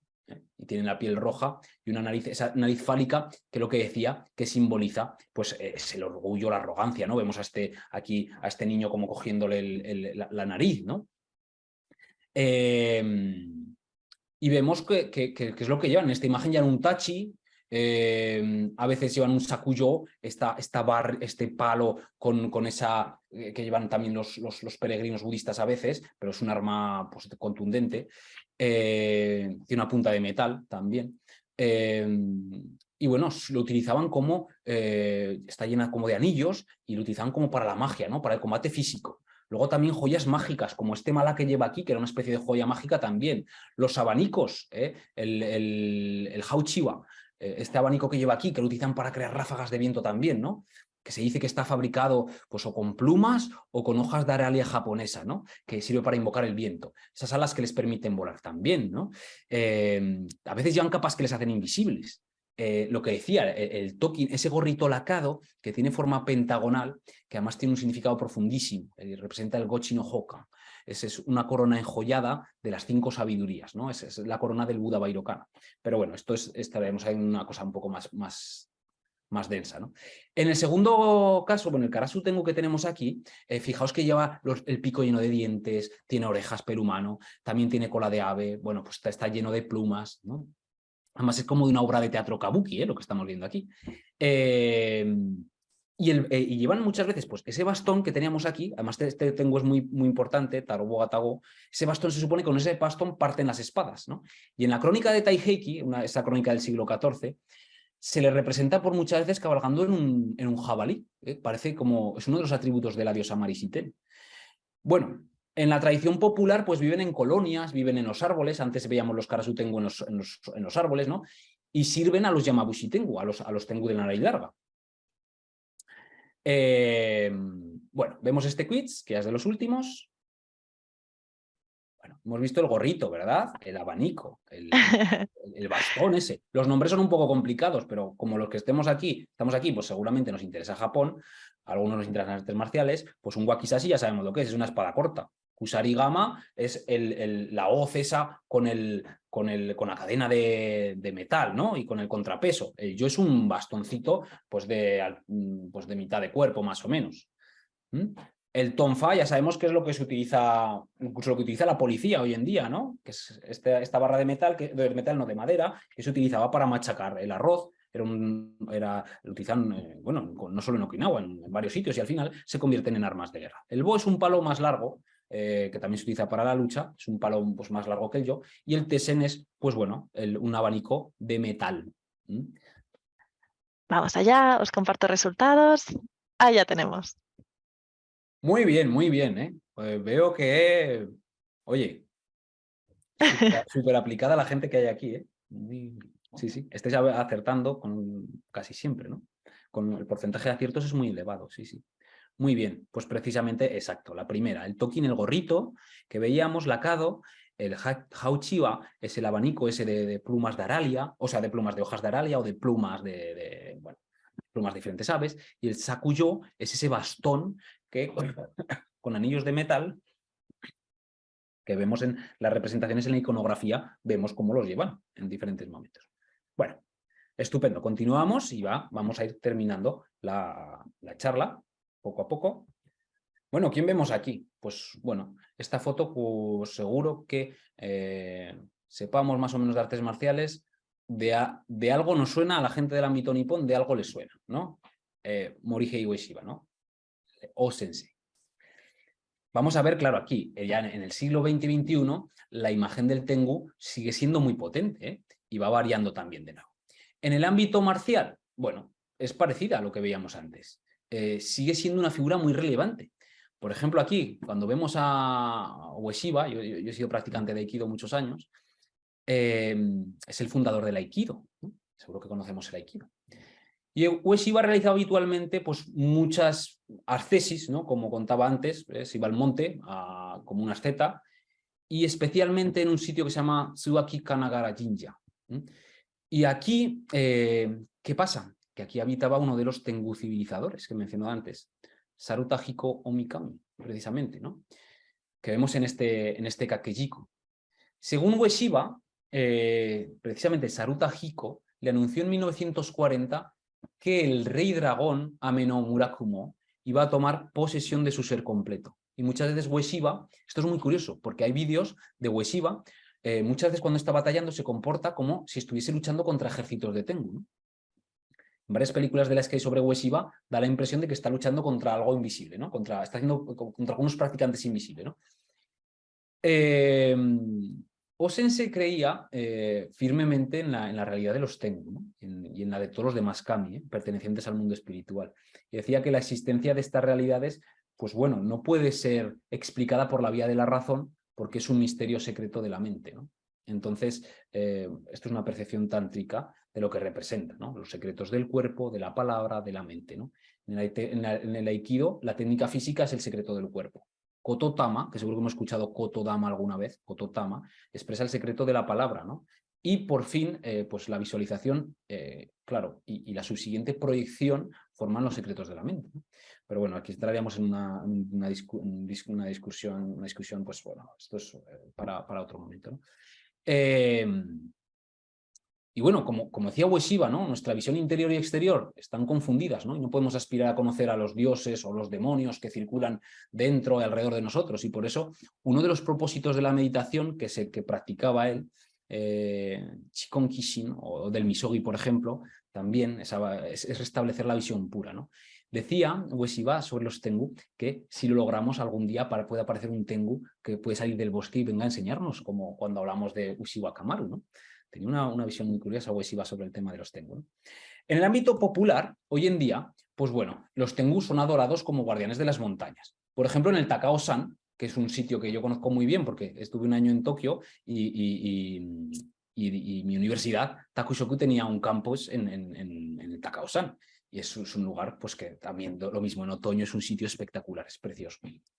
Claro, aquí está este monte sagrado, ¿no? El Takao-san. Y en el centro, es el centro este monte, además, del culto a la montaña. Ha sido centro de culto a la montaña durante más de 100 años. De 100 años, no, de 1000 años. Y hoy en día se siguen haciendo ofrendas en el Yakuoin, es un templo donde se ora a los Tengu por la buena fortuna. Y de hecho, yo muchas veces cuando estaba por allí, veía a los Sugenya que seguían peregrinando aquí pues, a los rituales de purificación, ¿no? Y hay estatuas de Daitengu, como vemos aquí, de Karasu Tengu, que protegen los templos de esta zona. En invierno y en otoño, pues se celebran festivales en honor a los Tengu. Como vemos aquí, pues hay gente que, que viene a rezar a esta montaña. Yo os recomiendo lo que decía, y que vayáis en la época del Momiji-gari, ¿no? Cuando se pueden ver, ¿no? Cuando se puede ver pues todo cubierto de hojas de arce, que es precioso. En la ciudad de Tokio, en Shimokitazawa, por ejemplo, se realiza durante el Setsubun, se hace un desfile donde alguien se viste como la deidad guardiana de esta zona, de este barrio, llamada Dorio Sata, ¿no? Que se supone que se convirtió en Tengu para proteger el templo de Shinryuji, que está en esta zona, ¿no? Bueno, hoy en día ya. La visión negativa, es muy curioso que la visión negativa de los Tengu hoy en día sigue siendo encarnada por los Yakuza en la actualidad, ¿no? Fijaos, los Yakuza, ¿por qué? Porque van vestidos de negro, ¿no? En el sentido, se les llama Karasu. Karasu en el sentido de Karasu Tengu, porque van de negro, ¿no? Y como sus actividades pues, son un poco reguleras, ¿no? Pues se les considera como tan malvados como los antiguos Tengu y además como los Tengu Cuervo, que son los que estarían más abajo en el escalón del karma, ¿no? En la cultura pop, bueno, pues todos los que os interesa la cultura pop, en el anime, en el manga, en los videojuegos, es una figura súper popular hoy en día. De hecho, pues bueno, aquí vemos, ¿no? Esto es una imagen que del juego de Sekiro. Si alguien ha jugado alguna vez a Sekiro, que hay este señor disfrazado con la máscara de Tengu, no os voy a decir quién es, que si no os hago spoiler, si no hemos jugado, pero es súper interesante, ¿no? Se utiliza todo el tiempo. Aquí, Uroko Daki Sakonji, ¿no? La famosa serie Kimetsu no Yaiba, la Guardianes de Demon Slayer, ¿no? O en castellano no me acuerdo cómo es. Pues también lleva una máscara de Tengu, fijaos. Y es el instructor del espadachín del chico este del pelo rojo, ¿no? O por ejemplo en Naruto, que esta imagen es espectacular. O sea, iconográficamente Naruto, a mí en anime me gusta más o menos, no soy un gran conocedor, pero esto es espectacular porque vemos ahí un Tengu y encima muchas veces con atributos que salen de las narraciones del Kojiki, por ejemplo. El Tolkien en la cabeza también, esa joya sagrada. Entonces, si conoces la iconografía de Japón y la importancia de esta iconografía y ves la animación desde esa perspectiva, es riquísimo en matices, ¿no? Bueno, pues vemos que aquí en estas películas, siguen utilizando esos subterfugios, son muy poderosos, son muy hábiles, a veces también malvados, ¿no? Pues hay una solución de continuidad más que evidente desde esas visiones que vienen del pasado, ¿no? En las representaciones populares. Y bueno, yo creo que, bueno, ya no sé, me he excedido a lo mejor un poco de la hora. Ya llegamos hacia el final. Hacemos el último de los quiz y ya, bueno, terminaremos la sesión de hoy. Bueno, en la primera, acordaos que he mencionado en los festivales de invierno, bueno, Oniwasoto, Fukuauchi. He hecho un poco de trampa. Luego, fijaos, Gion Matsuri, ¿no? Kyoto y Yamanokami Matsuri. Bueno, a ver qué vemos. La segunda opción, pues bueno, ya lo he dicho antes, ¿no? Para los salaryman, espero que no. O sí, quizás sea esa la respuesta. Voy a ejercer de Tengu yo también. Os voy a despistar. Os comparto los resultados. Ah, ya tenemos. Bueno, estupendo, estupendo. Son participantes súper aplicados porque están acertando el porcentaje es altísimo. Exactamente, la primera pregunta en Shimo Kitazawa durante Setsubun en Tokio. Muy bien. Yamano Kami Matsuri me lo he inventado yo, así que no lo sé si existirá o no. Y luego, en la segunda, la Yakuza. Hemos visto esos Yakuza que se les conoce como Karasu. Cuando dicen Karasu, Karasu Tengu, ¿no? Igual que Hanataka Tengu, Hanatakai. Cuando alguien es un Hanatakai es alguien que es como muy chulesco, ¿no? Eso se ve muy mal. Bueno, muy bien, estupendo. Y bueno, honjitsu wa gosankai itadaki arigatou gozaimasu. Así que muchísimas gracias por vuestra participación. Aquí terminamos ya con esta imagen. Fijaos en esas hojas asociadas también al momiji, ¿verdad? También el momiji muy asociado al tengu, con ese traje del sugendo, ¿verdad? Es como un sugenja. Aquí se ve muy bien en esta imagen. Aquí tenéis mi correo, por si alguien quiere comentarme alguna cosa, lo que sea, en algún momento, compartir lo que sea. Bueno, pues bueno, os agradezco mucho la atención. Espero que haya sido interesante. A lo mejor en algunas partes ha sido más específico, más denso, pero bueno, cuando se trabaja una sola figura dentro del folclore japonés, pues se entra en profundidad y por eso, pues bueno, lo hemos visto así. Espero que ha sido interesante y ahora abrimos la ronda de preguntas. Muchísimas gracias, Mario, profesor, por esta estupenda charla. Muchísimas gracias a todo el público, pero todavía nos queda un ratito porque tenemos ahora el esperado turno de preguntas y respuestas. Te dejo beber Vale, agua voy o lo que pensando. seas. Vale. Adelante.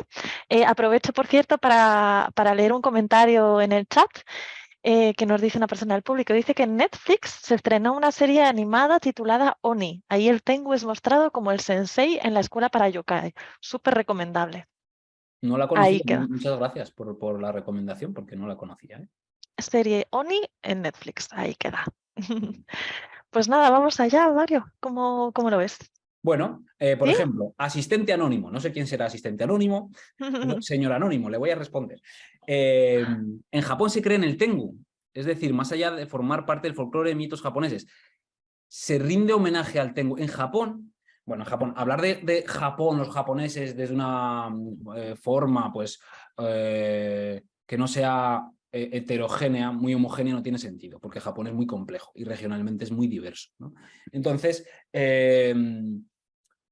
respecto al Tengu, se hacen festivales asociados, Matsuri asociados al Tengu, y se hacen ofrendas a los Tengu. Yo he estado viendo ofrendas a los Tengu y mucha gente que compra Honson ilustrados para llevárselos a casa donde aparecen Tengus también. Entonces, ¿se cree o no se cree? Bueno, parece que sí, sobre todo la gente más mayor, de alguna manera, o al menos en el potencial simbólico, que esto es lo importante. No hace falta que tú creas en que existe un Tengu que está por ahí, ¿no? Sino en los atributos que tiene ese Tengu. Esa es la cuestión principal, ¿no? Como ocurre muchas veces. Entonces, Bueno, hay festivales relacionados con los Tengu, hay ofrendas relacionadas con los Tengu y hay peregrinajes relacionados con los Tengu, con lo cual algún tipo de creencia suele haber, ¿no? Sí. Mario, una pregunta, perdona, ¿puedes dejar de compartir pantalla así Ah, si te sí, parece? vale, vale, Sí. vale, perdón. Nada, nada. De todos modos, el email del profesor, ahí lo teníais. Si no os ha dado tiempo a cogerlo y queréis contactar con él, nos podéis escribir a info@fundacionjapon.es. Ahora os dejaré por el chat nuestra dirección. Y si no, cuando colguemos esto en YouTube también tendréis su dirección. Continuamos. Si te parece, leo la siguiente pregunta. Ha habido una que ha recibido muchos votos, así que voy con esa. Nos decía una persona del público, dice, hola, ¿podría recomendar libros relacionados con la mitología japonesa o los Tengu? Hombre, con la mitología japonesa tenemos un montón de libros. En la editorial Satori tenéis muchos libros relacionados con la mitología japonesa. Profesor Falero, por ejemplo, en la Universidad de Salamanca ha trabajado mucho sobre el tema del Shinto. Es uno de los grandes especialistas en Europa sobre Shintoísmo. Irene Seco Serra, por ejemplo, tiene también algunos libros sobre mitología japonesa. Específicamente sobre el Tengu en castellano, no. Que yo sepa, no. A lo mejor hay gente que sí que lo conoce, yo no lo conozco. Porque yo el Tengu lo he analizado desde una aproximación antropológica dedicada al mundo de las religiones y el mundo marcial, y el vínculo entre lo religioso y lo marcial. He mencionado algunas de las fuentes antes mientras hablaba. A través de esas fuentes se puede conocer más el Tengu. Online, por ejemplo, hoy en día hay mucha gente que escribe cosas, que dice tal. Bueno, entre comillas, también habría que coger algunas de las cosas que se encuentran online, incluso de alguna otra conferencia, con gente que ha cogido lo que le ha parecido y la que se lo ha escrito ahí.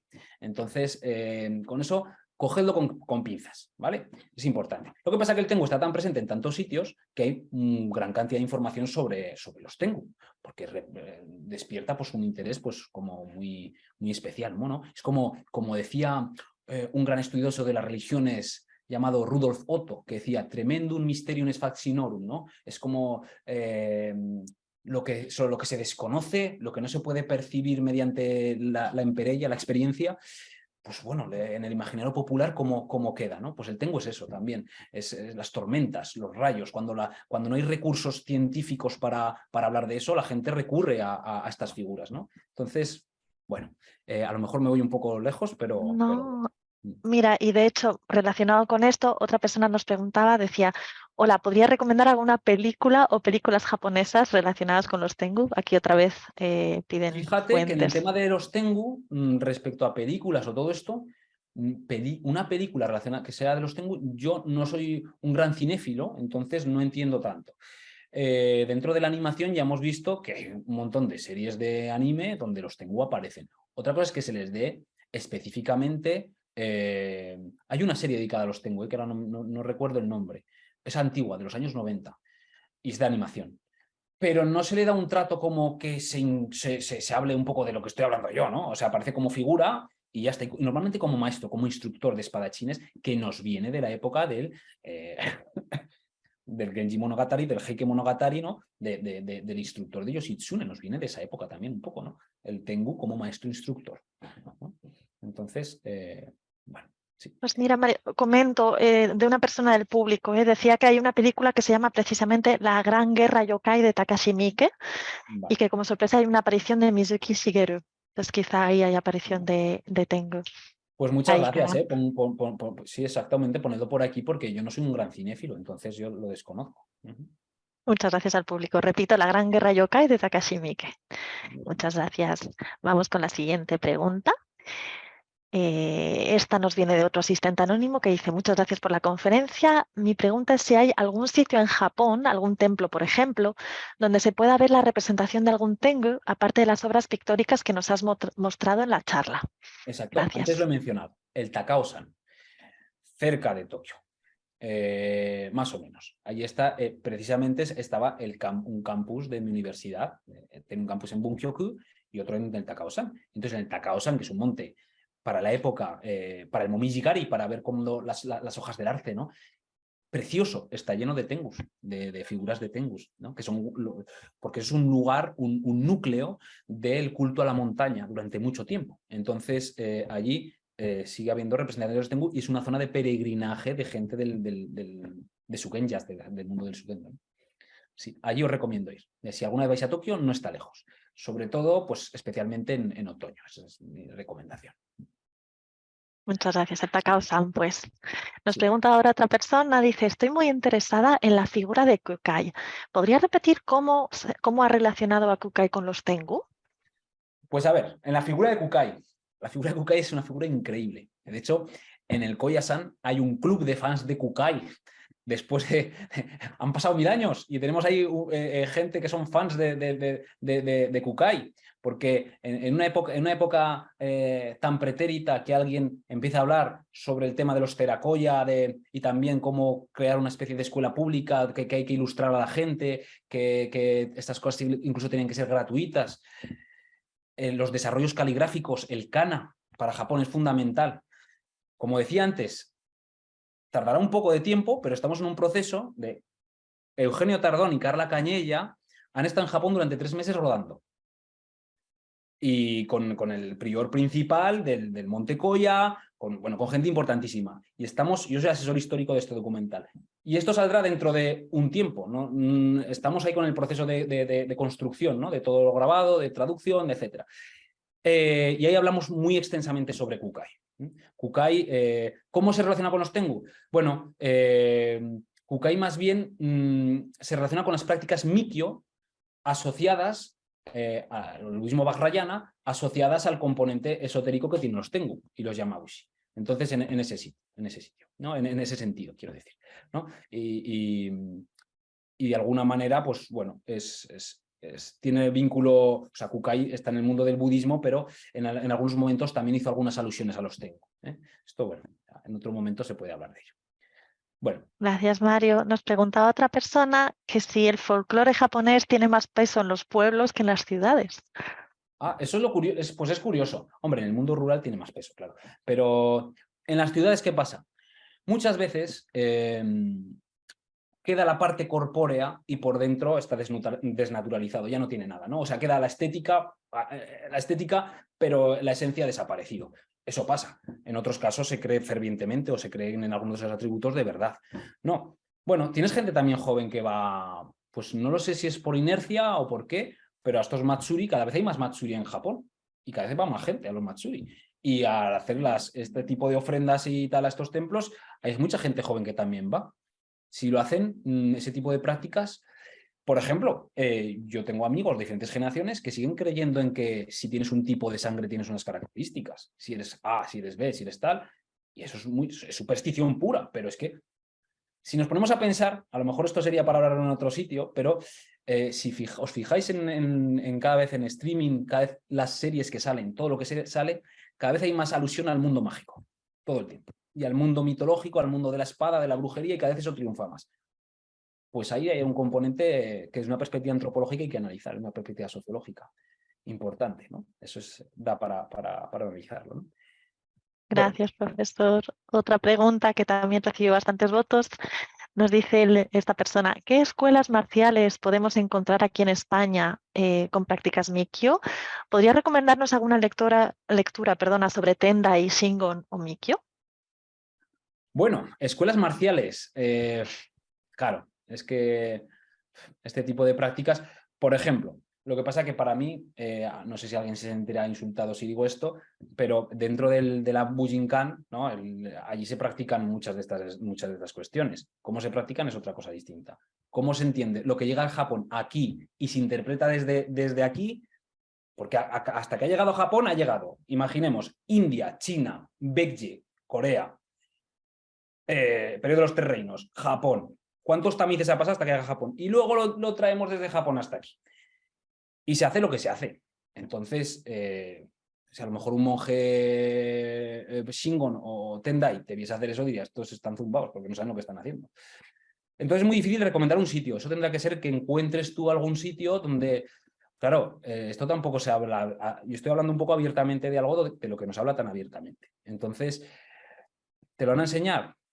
Cada uno por sí mismo puede aprender también, si quiere. Al final es la gente que se inicia en estas cosas ya encontrará su vía. Si hay interés, encuentra la vía siempre. Eso está más que claro. Sí. Y Gracias. respecto a lecturas, bueno, a ver, pues, es que tienes, yo qué sé, específicamente sobre historia de las religiones en Japón, sobre, bueno, todos los tomos de Cambridge, de los atlas estos de Cambridge de historia de Japón, Kolkut, Jansen, Kumakura, bueno, todos estos especialistas han trabajado al menos desde una perspectiva descriptiva de lo que suponen estas escuelas, ¿no? Más profundamente, pues bueno, si alguien tiene interés que mande un mail y le puede enviar, ¿no?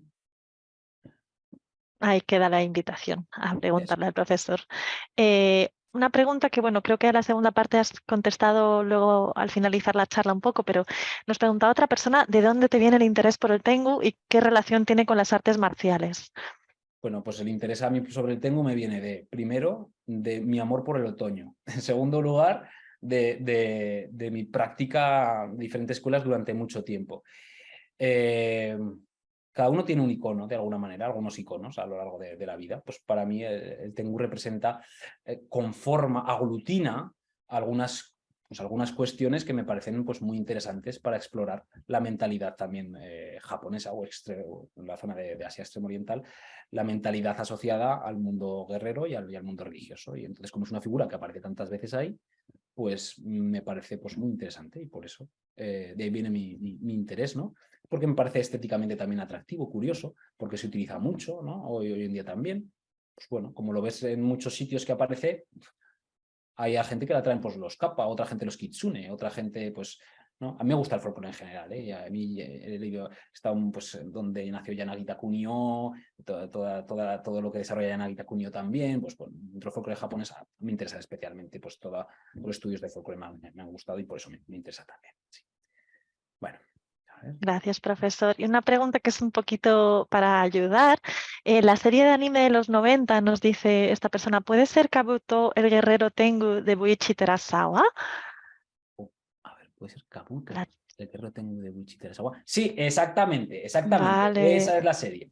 Iván Valladares González, exactamente, esa es la serie. Que sé que era una serie de los años 90, pero no recordaba, no me salía el nombre en este momento. Sí, exactamente. Luego alguien dice, Cristian Okawara, que los Shinsengumi o Tobisami es un anime donde los Tengu son los malos. En España se les llamaba cuervos negros. Pues sí, un poco, ¿no? Quizás es de la serie a la que se refiere el profesor. Me refería a la que ha dicho Iván, ¿no? Fenomenal. Bueno, Tobisami. repito pues el título por si os interesa. Kabuto el guerrero Tengu de Buichi Terasawa de los 90. Ahí queda.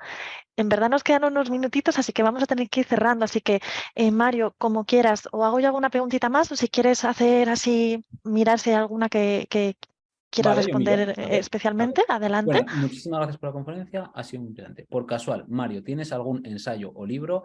Sí, o sea, tengo un ensayo, un artículo, que no me estaba de repente así, me he quedado como en blanco y no me salía el nombre de artículo, digo, un escrito. Tengo un artículo que saldrá, yo creo que en Canela no tardará mucho en salir. Entonces, sobre esto, os lo mandaré, ¿vale? Sí. Gracias, Mario. Nos preguntan, por cierto, por el chat si puedes compartir otra vez tu correo electrónico. Si lo puedes dejar por el chat, adelante. Sí.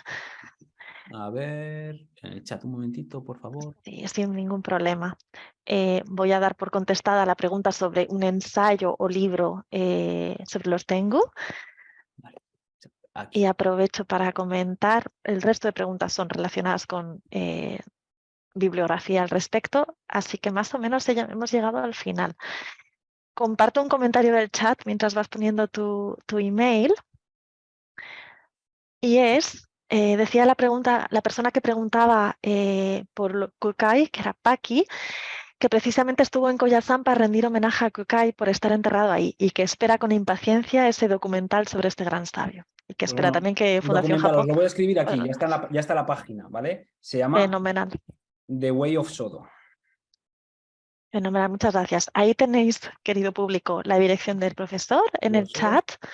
De todos modos, cuando subamos esto a YouTube, Sodo. si es necesario, lo dejamos ahí. Sí, No puedo poner las largas, pero bueno, ahí, Shodo no Michi o Fenomenal. Carla Cañellas y Eugenio Tardón. Vale. Si buscáis esto, encontraréis en internet ya la página web y todo esto que estamos preparando, ¿no? Fenomenal. No Y lo la dudo. última pregunta que quedaba pendiente era, por favor, libros donde aparezca información sobre Morihei Ueshiba o Sensei y los Tengu, si es que esto existe. Pues mira, libros sobre donde aparezca Morihei Ueshiba y los tengo, vas a encontrar pocos o ninguno, porque todo esto, mis conocimientos sobre eso vienen de prácticas o sea, esto es conocimiento oral que viene de algunos monjes. Entonces, no creo que haya ningún sitio donde se haya escrito ese tipo de cuestiones. Entonces, Fenomenal. lo dejo ahí, ¿vale? Cuando escriba el artículo ya pondré la fuente, porque como ahora tiene que salir, no voy a deciros la fuente de esto. Cuando salga ya lo veréis. ¿Vale? Y nada más por mi parte, Mario, no sé si quieres comentar algo. Bueno, nada, un placer haberos tenido a todos aquí. Muchísimas gracias, Cristina, por toda la ayuda. A Emi-san, a Ritsuko-san también, que han sido, pues gracias a todos vosotros ha podido hacer esto. Y bueno, nos vemos en otra ocasión, en cualquier sitio, en cualquier congreso. Muchísimas gracias a todos. Muchas gracias de nuevo a nuestro estupendo invitado. Ha sido interesantísimo y nos vemos en la próxima. Gracias.